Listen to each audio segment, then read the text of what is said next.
What's going on, guys? I'm Kyle. I'm JayzTwoCents. And I'm Josh. I'm Anna. This is the Man vs. Build PC giveaway. This is actually the system that Anna and I put together.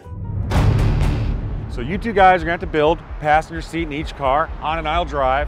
And then since these are expensive and I don't want to buy them, the way it works is if you're driving, you're responsible for damage to the outside of the car. If you're building, you're responsible for damage to the inside of the car.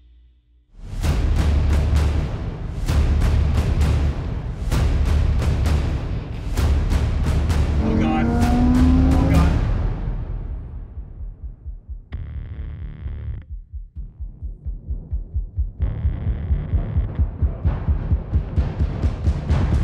And it's going to one of you guys. Low price of free.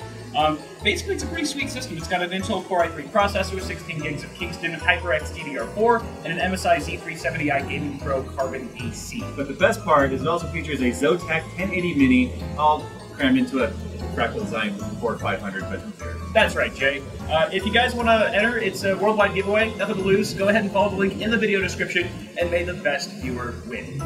Hey, we should water cool this thing. No!